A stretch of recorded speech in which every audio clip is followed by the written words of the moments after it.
Na escuridão da noite, estamos atentos, como crianças em um universo ancião. Nós tentamos encontrar o homem do espaço e procuramos o significado nas estrelas.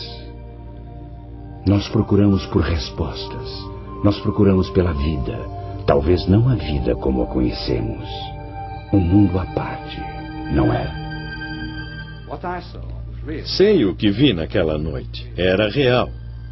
Durante os últimos 50 anos, relatos de OVNIs e de contatos com seres extraterrestres têm alcançado proporções astronômicas.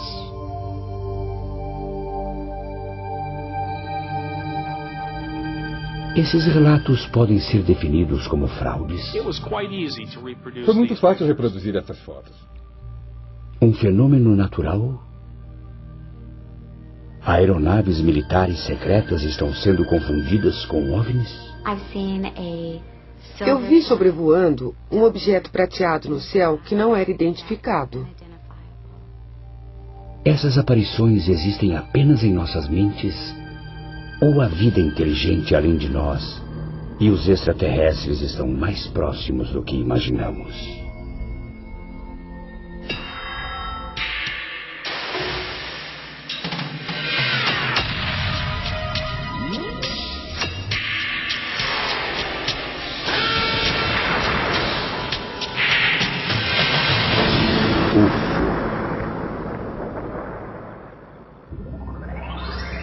Razões para acreditar. Há tempos ficamos intrigados com a possibilidade de vida em outros planetas. E a nossa cultura popular tem estado repleta de imagens de OVNIs há décadas.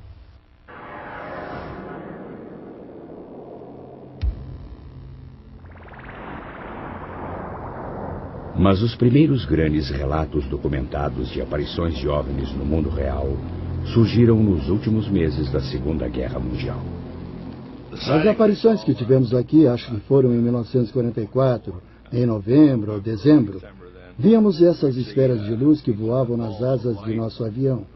Aquela que eu vi era uma espécie de luz branca.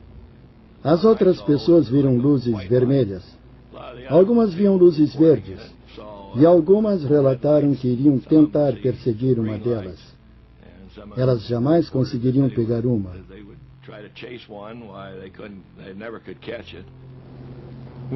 Nós íamos na direção dela e ela acompanhava o nosso movimento. Nós nos afastávamos dela e ela ainda estava conosco. E eu tentei mirar nela, mas não consegui.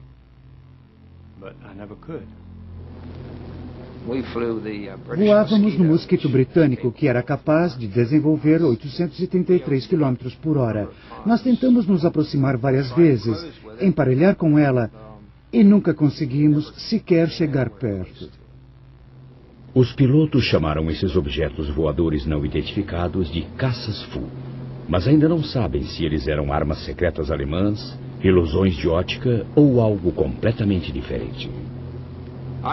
Eu acho que as alternativas existem, seja imaginação, alucinação ou realmente algo extraterrestre, ou um objeto alemão controlado do solo. Mas em 50 anos eu não vi nada que tenha mudado a percepção de que eram objetos voadores não identificados.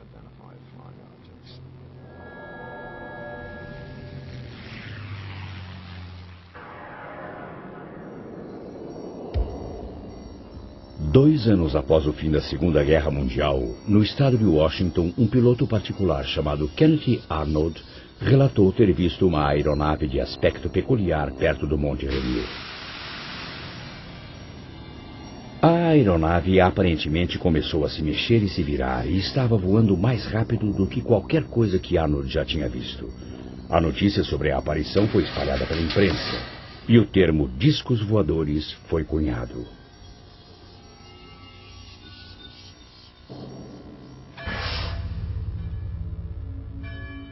Apesar da vida na América no pós-guerra parecer bastante tranquila, os relatos de objetos voadores não identificados começaram a se multiplicar. Esses OVNIs eram aviões de reconhecimento soviéticos? Isso poderia explicar sua presença em torno das bases militares americanas? Começou a haver medo. Os segredos atômicos poderiam estar ameaçados e a segurança nacional em jogo.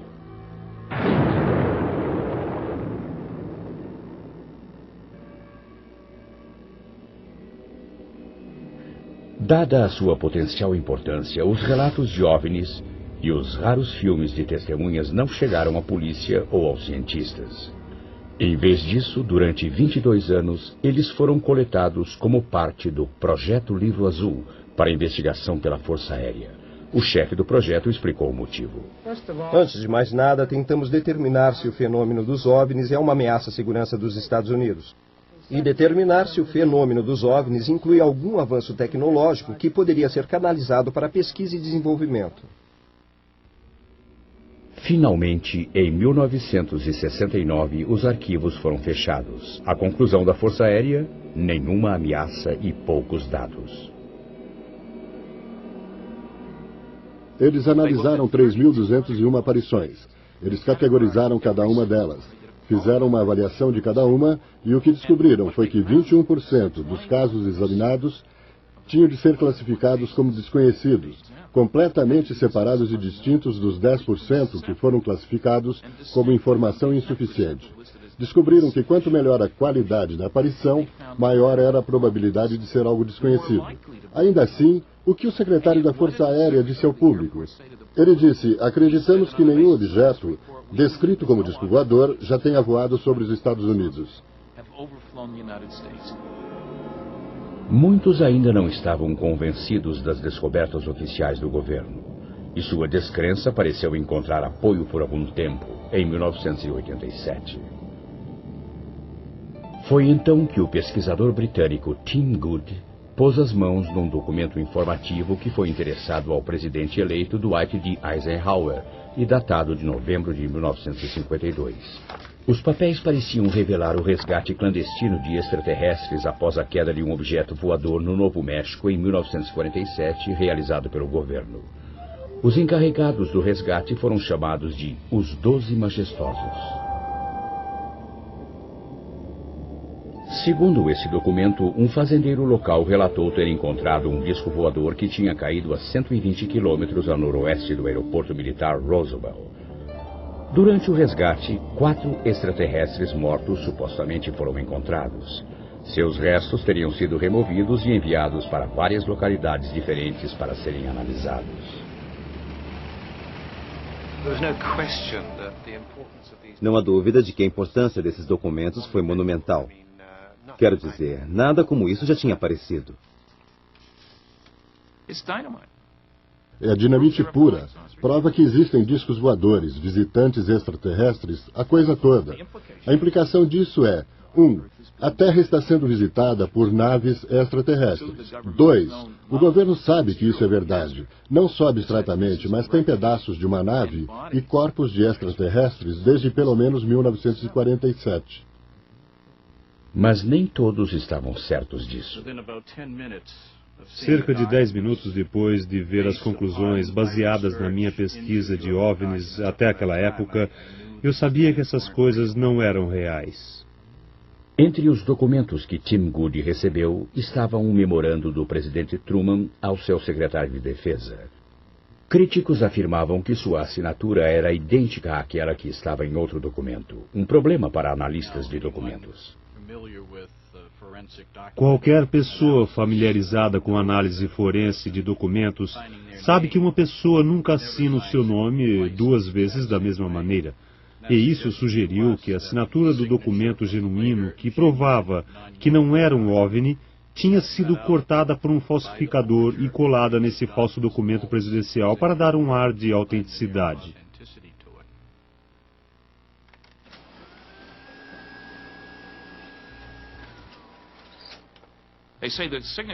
Dizem que a assinatura é idêntica a outra de um memorando diferente que encontrei antes. Mas se você segurá-las sobrepostas contra uma luz, verá claramente que não são idênticas. Independente disso, apesar do próprio Tim Good admitir que a carta pode ter sido forjada, ele não descartou a informação contida nela. Estou convencido de que seja quem for que tenha fabricado aquele documento, se foi fabricado, deve ter tido acesso a informações internas. Não há como não ser assim. E não há dúvida alguma de que os documentos dos 12 majestosos levaram as pessoas para a direção certa. E acredito que as informações contidas neles são precisas. Para obter uma visão mais completa da documentação do governo, o grupo Cidadãos contra o Sigilo de Informações sobre OVNIs foi ao tribunal. A Agência de Segurança Nacional, entretanto, tentou impedir. Entramos com uma petição solicitando o documento ultrassecreto de 21 páginas. O juiz responsável achou procedente e nós o conseguimos. O único problema é que quando você começa a lê-lo, descobre que está todo censurado. 75% do documento não está lá. E as pessoas disseram, raspem a parte censurada. Não havia nada por baixo. Era uma xerox.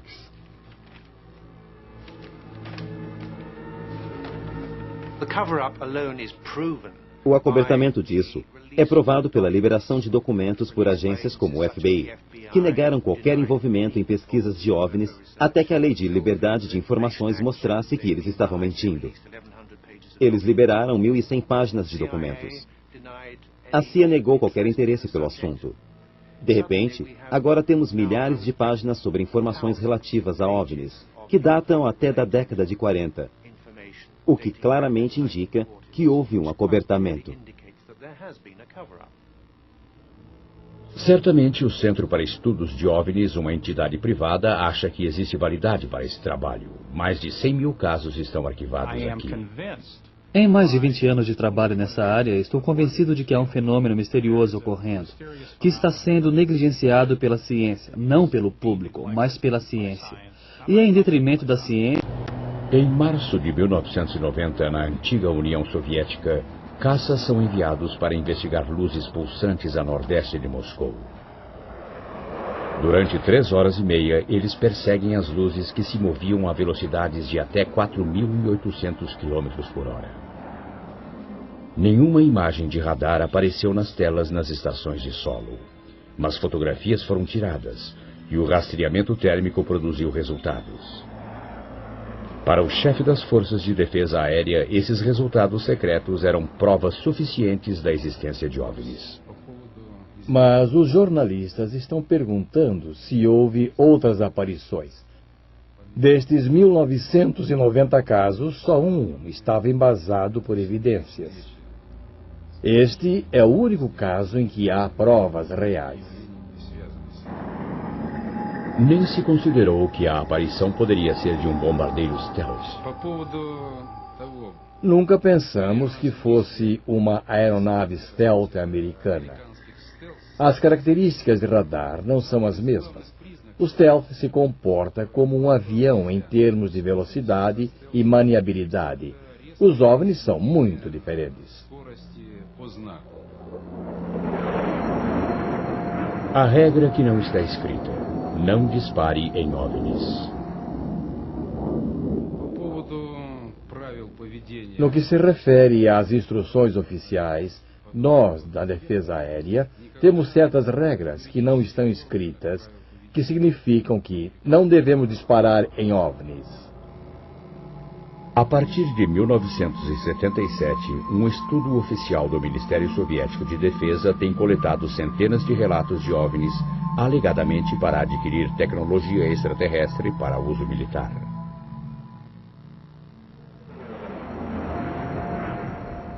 Seus arquivos listam muitos casos. Em um caso, um piloto relatou ter visto uma luz se aproximando quando de repente sua aeronave começou a descer rapidamente. Apesar de ter aterrissado em segurança, houve danos na asa esquerda.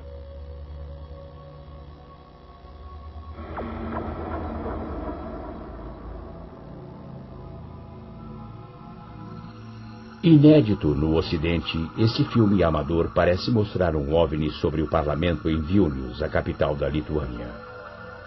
A aeronave paira sem produzir ruído e aparentemente aterrissa.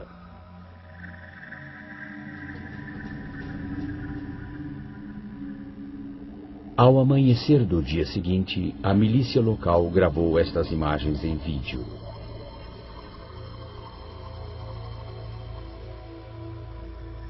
Aumentada, a aparência do visitante noturno é esta.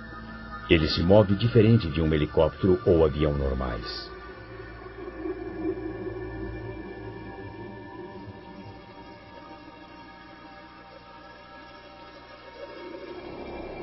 Em outro incidente soviético, centenas de pessoas acharam que viram um OVNI gigante sobre a cidade de Petrozavodsk, no noroeste da Rússia, em 1977.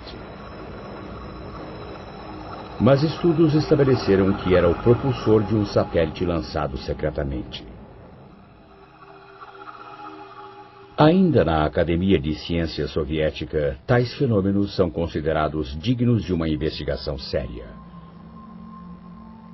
Além dos estudos militares, esse corpo governamental para pesquisa acadêmica coordena uma coleta nacional de informações para análise científica. Aqui, o Comitê Central de Estudos de OVNIs coleta dados de 10 outras academias científicas. Eu gostaria de dizer algumas palavras sobre nossos métodos. Para algumas aparições, realizamos investigações de campo.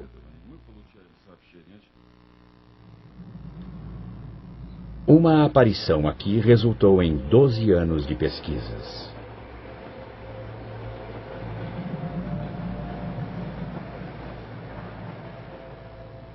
Passageiros de um trem relataram ter avistado um OVNI. Uma aeronave metálica que aterrissou nas suas proximidades. O biólogo Yuri Zmiakov acredita que houve mudanças permanentes no cenário. Acreditamos que este pode ter sido um local de aterrissagem. Esse é um lugar muito interessante, porque tem campos magnéticos muito fortes. Seus experimentos descobrem que criaturas vivas estiveram neste local. Essas descobertas são consistentes com os estudos de outros lugares onde OVNIs aterrissaram, onde o solo aparentemente parece não ter mais vida, nem mesmo micróbios. O mais intrigante de tudo é que amostras de terra tiradas dos locais de aterrissagem contêm minúsculas esferas. Seu trabalho o levou a concluir que essas esferas eram de origem extraterrestre, contendo DNA, a semente da própria vida. Nos Estados Unidos, testes dessas amostras foram divididos. Os resultados indicam que as esferas são de origem desconhecida, ou partes comuns de sistemas de filtragem de água do solo. Ainda assim, alguns pesquisadores russos acreditam que microtecnologia extraterrestre está sendo colocada aqui por gatunos interplanetários. Dado o interesse mundial, os pesquisadores têm tentado classificar relatos de aparições de OVNIs e encontros com extraterrestres. Quando um objeto voador não identificado é visto, mas nada mais, ele é rotulado de contato imediato do primeiro grau. Quando deixam rastros, ele se torna do segundo grau. Depois, existem os contatos imediatos do terceiro grau, quando as pessoas relatam ter observado extraterrestres. Nos contatos imediatos do quarto grau, a testemunha realmente interage com os extraterrestres. Em novembro de 1980, em Todmorden, Inglaterra, Alan Godfrey, um experiente oficial de polícia, estava numa ronda noturna quando viu um objeto que não podia identificar. Eu estava fazendo minha ronda noturna, então decidi que iria a um determinado local naquela noite. Quando eu estava para voltar, eu vi na Fernley Road aquele objeto. Quando eu cheguei perto, ficou evidente que eu não estava olhando para uma coisa que normalmente encontraria ao amanhecer em Todmorden, sabe? Achei que poderia ser um balão de ar quente que tinha caído. Mas, obviamente, quando me aproximava mais, percebi que era um objeto metálico, feito pelo homem. Era uma coisa construída, não era uma alucinação, era real. Esse objeto tinha 6 metros de largura. Tinha 4,30 metros de altura. Tinha o formato de diamante. A metade inferior dele girava, a metade superior estava parada. Tinha uma série de janelas escuras, ou poderiam ser painéis. E se eu saísse do carro, pegasse um tijolo e atirasse nele, provavelmente descobriria se eram janelas ou não. As árvores que se alinhavam à beira da estrada estavam sacudindo violentamente, mas ainda assim, enquanto eu estava dando partida no carro, não senti nenhuma vibração. Não ouvi ruído algum, mas é claro que eu não ia sair do carro. Peguei a minha prancheta, coloquei-a no meu joelho e comecei a desenhá-lo. Mas quando estava desenhando o objeto, de repente eu estava do outro lado dele, dirigindo o carro da polícia, e o objeto tinha partido. Um período de tempo tinha passado. Após uma regressão hipnótica, o policial lembrou-se de mais detalhes. Existe uma escuridão completa e depois uma sensação de flutuação, como se eu ou outro veículo, seja o que for, estivesse flutuando. Depois acordei num quarto. Nesse quarto havia um humanoide muito alto.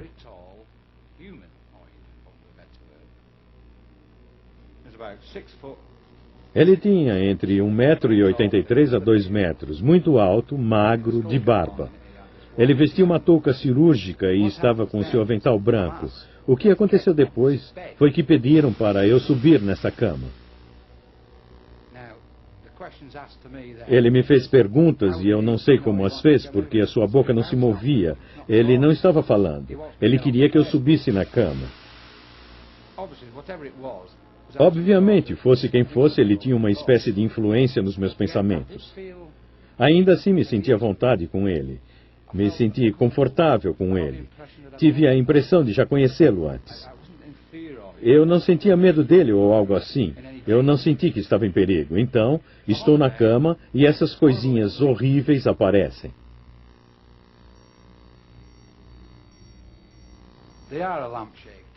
Eles tinham o formato de uma lâmpada. Seus olhos eram escuros, negros. Essa é a melhor maneira de descrevê-los. E havia 7 ou 8 deles.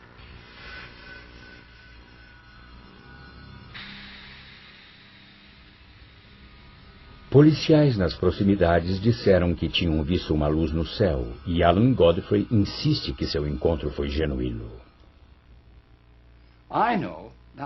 Sei o que vi naquela noite. Era real. Era muito real. Em 1974, em Landrillo, país de Gales, os moradores sentiram grandes tremores. Os tremores não tiveram uma causa natural.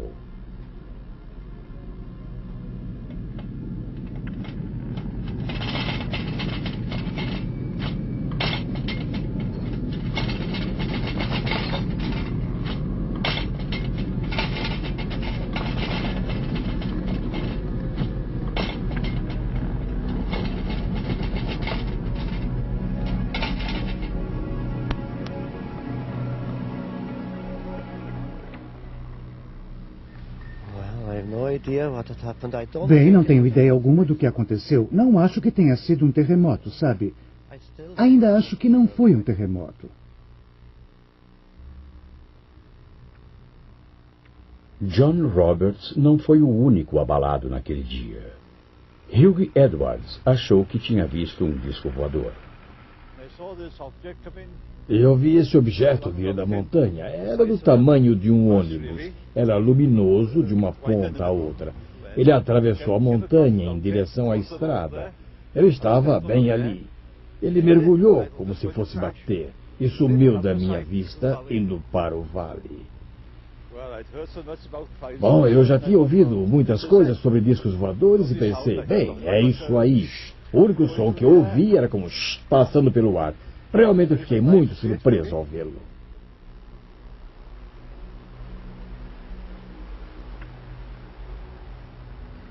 A enfermeira do município achou que um avião tivesse caído. Achei que podia ter sido um desastre de avião. Talvez como enfermeira eu pudesse prestar os primeiros socorros. Então chamei minhas filhas. Entramos no carro e subimos a montanha. Dirigimos um longo caminho pela estrada da montanha. E à nossa esquerda dava para ver uma enorme bola cor de laranja sobre a montanha brilhando. Paramos e começamos a olhar para o que achávamos ser um avião, em chamas. Porque pensamos, pode haver corpos se foi um acidente de avião. E não estávamos felizes com essa perspectiva. Mas ficamos muito surpresas por ver aquela grande bola laranja parada ali. Não havia chamas e a sua forma era muito uniforme. O formato esférico daquilo nos fez perceber que não era um avião. Não havia chamas, mas esse grande objeto laranja que vimos estava pulsando. E dava para ver luzes, pequenas luzes, como luzes de sinalização, indo em direção ao objeto em zigue-zague, e presumimos que naquele momento alguém estava indo ver aquilo. Então... Mas depois percebemos que um grupo de busca não podia ter chegado lá, localizado e chegado lá no tempo em que levamos para ir da cidade até a montanha. Ninguém teria tempo de ter se organizado para chegar até o objeto que vimos. Como nenhum grupo de busca saiu naquela noite, nada foi descoberto no local. Mas o astrônomo Ron Madsen sugeriu que o que as pessoas viram foi um meteorito ou uma bola de fogo, e que ele coincidiu com um terremoto numa falha próxima. Pensando que aquela explosão poderia muito bem ter sido provocada por um pedaço de rocha impactante, nossa primeira reação foi tentar calcular a energia envolvida, e pareceu-nos que seria uma coisa que corresponderia a uma explosão de cerca de 600 toneladas de dinamite.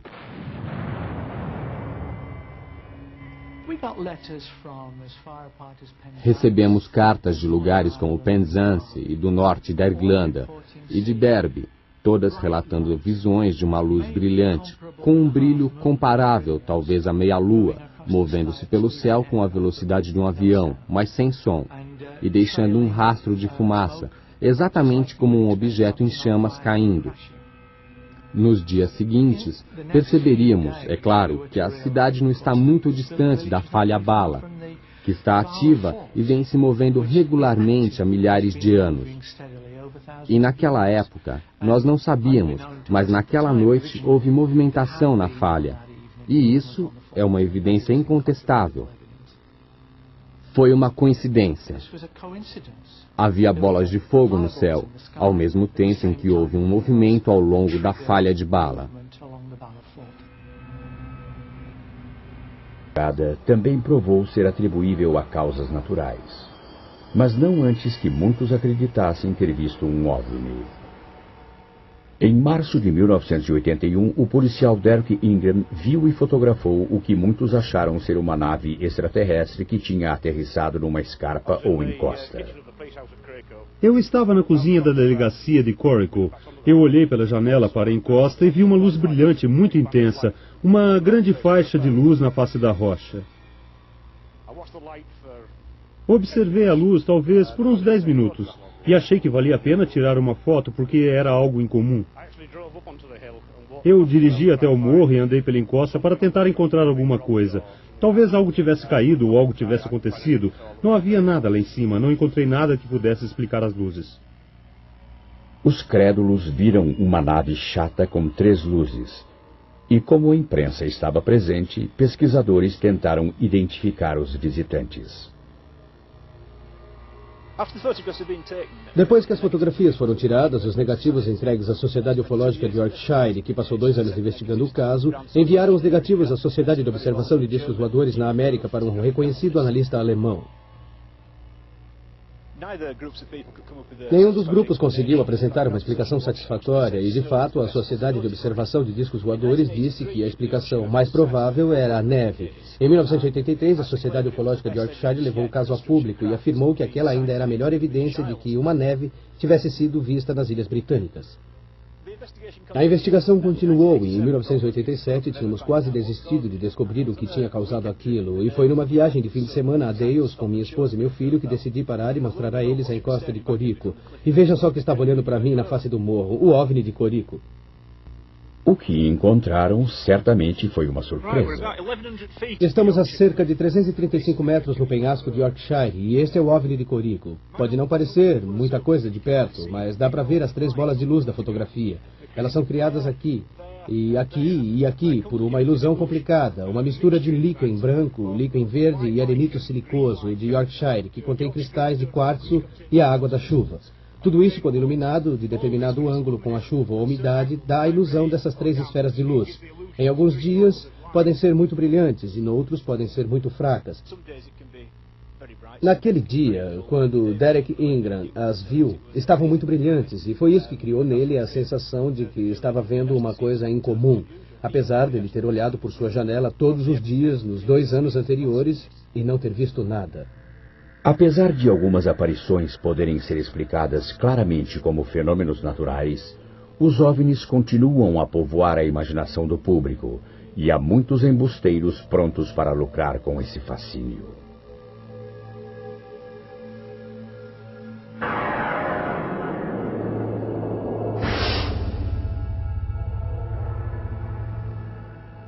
Em Gulf Breeze, Flórida, em novembro de 1987, o construtor Ed Walters afirma ter tirado fotos instantâneas de um OVNI 3 vezes maior do que uma casa. Para ele, foi apenas uma de muitas oportunidades fotográficas, quase abduções e observação de alienígenas. Apesar de ter vendido 2 livros sobre o assunto, Ed não permitiu que suas fotografias fossem incluídas neste programa.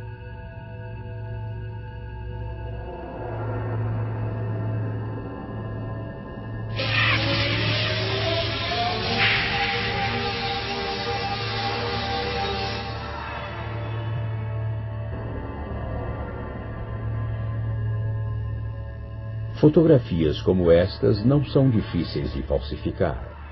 Com um pouco de conhecimento, um modelo de isopor e a câmera certa. É muito fácil reproduzir essas fotos.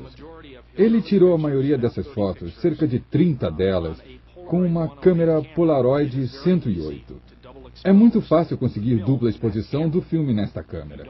Se você não puxar o cartucho, pode apertar o botão e expor aquele mesmo cartucho de novo. Você tira uma foto do modelo do OVNI lá dentro, sai, tira uma foto do céu e deixa o cartucho revelar o resultado. Então você terá uma exposição dupla, terá um OVNI voando no céu.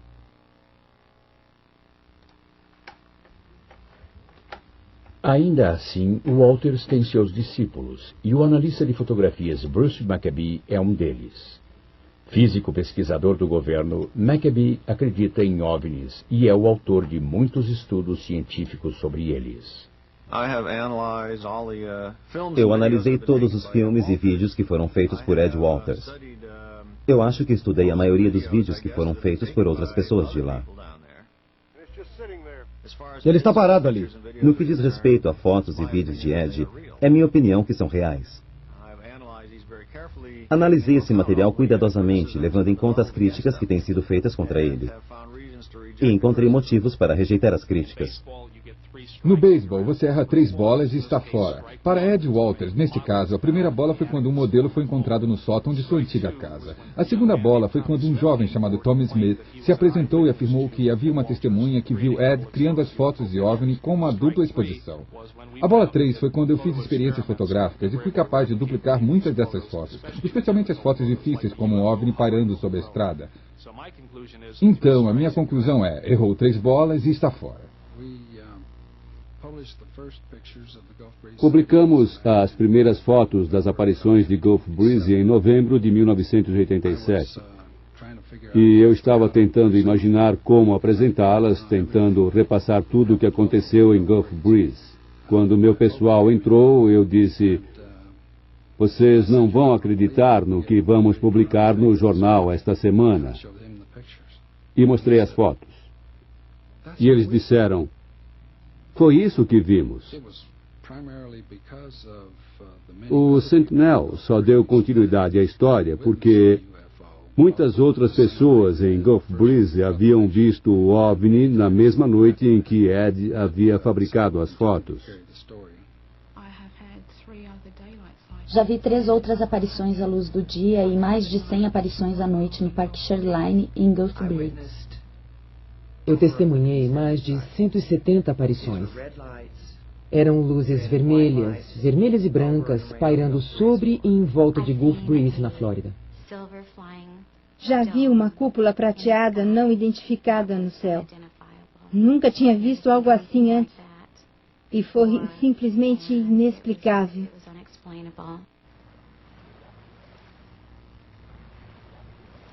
Mas do outro lado da baía de Gulf Breeze está a base aérea naval de Pensacola. Uma explicação encontrada pelos habitantes é que algumas aparições não passam de brincadeiras feitas pelo pessoal da Marinha na base.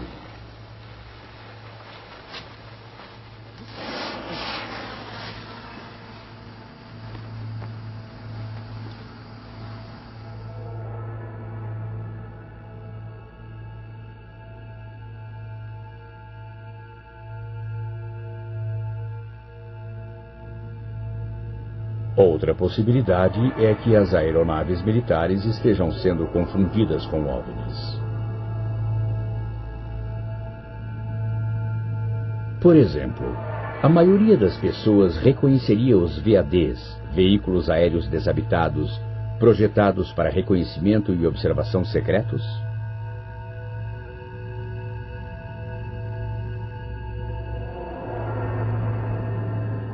Ainda assim, apesar do fato de que certas aparições podem ser embustes ou então explicadas por fenômenos naturais ou causados pelo homem, continuamos à procura.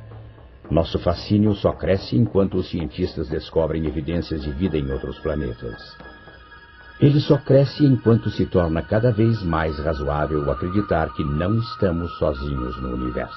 A vida extraterrestre em geral pode ser ainda mais disseminada. Astrônomos calculam a quantidade de civilizações que podemos esperar detectar no espaço. Eles utilizam a equação de Drake, do professor Frank Drake. O primeiro fator é o índice de formação de estrelas na nossa galáxia.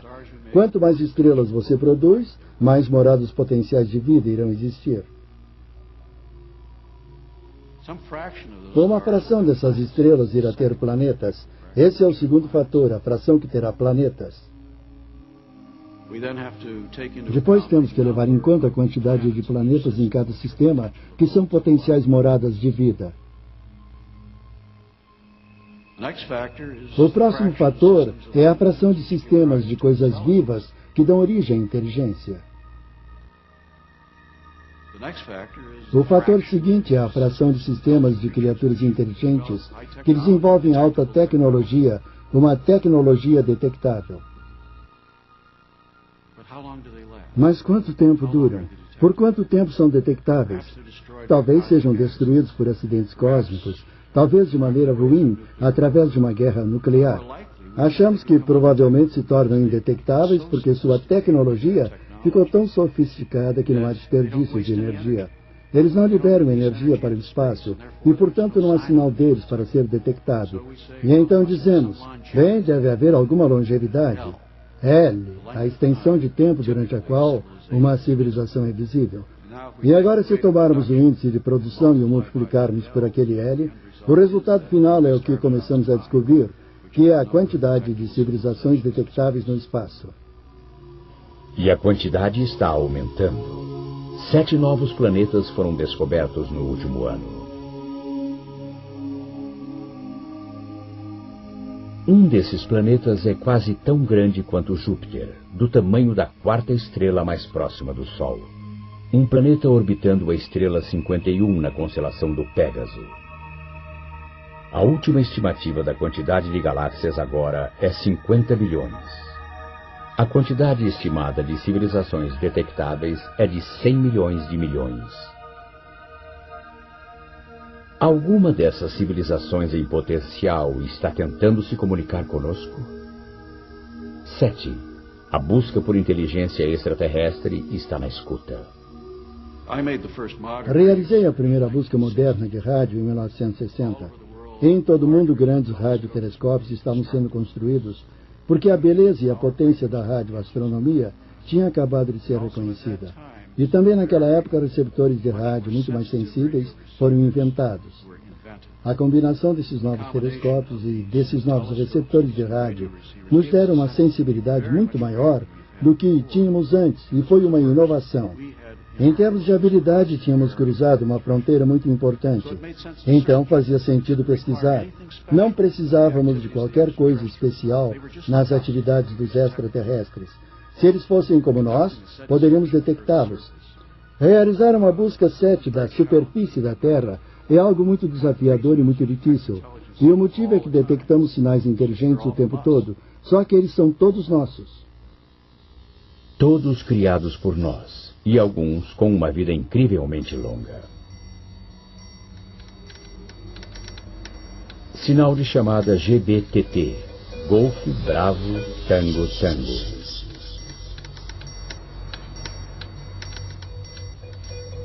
Mais de 30 anos após ser enviado, um sinal codificado na época da guerra dirigido ao Queen Mary foi recebido pelo seu sucessor, o QE-2. O QE-2 usa o mesmo sinal de chamada.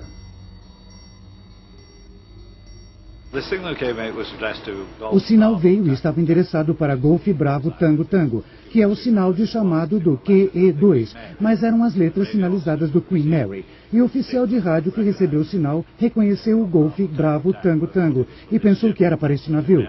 Mas, na verdade, quando o recebeu, ele percebeu que era um sinal da época da guerra, que obviamente ficou ricocheteando pelo espaço por 30 anos. Enviado ao Queen Mary na década de 40, o sinal chegou em 1978. Ele estava ricocheteando pelo espaço, como o Capitão Arnott sugeriu, ou de algum modo foi interceptado e enviado por alguém ou alguma coisa que ainda não identificamos. Detectamos algum sinal inteligente de outro mundo? Jerry Ehman pode ter detectado, direto de uma fonte fixa perto do centro da galáxia, para o grande radiotelescópio da Universidade Estadual de Ohio. Um telescópio maior do que 3 campos de futebol.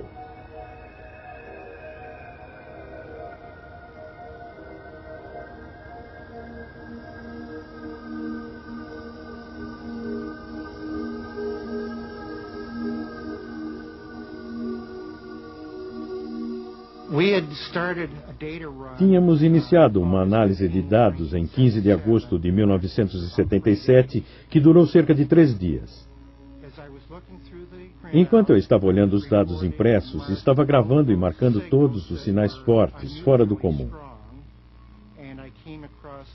E me deparei com um que era muito mais forte do que qualquer um que já tinha visto.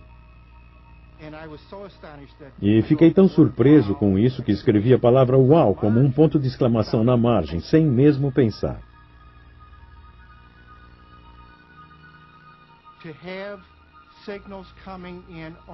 Ter sinais entrando em um só canal indica a possibilidade de que isso tenha sido um evento astronômico singular ou gerado por algum transmissor. Estamos fazendo uma segunda varredura do céu usando equipamentos mais modernos.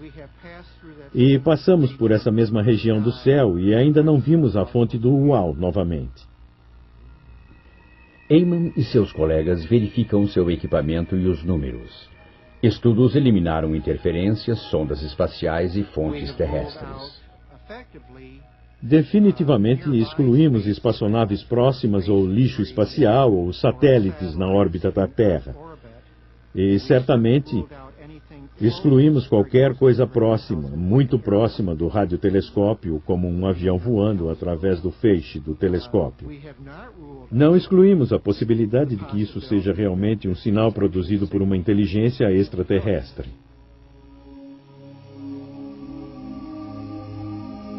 A transmissão de um sinal é uma coisa, mas existem maneiras de se viajar essas vastas distâncias do espaço. Se você imaginar que este balão é o nosso universo, vivemos em 3 dimensões na superfície do balão. E foi sugerido que pode existir o que chamam de buracos, que atravessam um balão de um lado a outro, ou conectando pontos, o que nos permitirá viajar de um lado do balão até o outro, através de um atalho.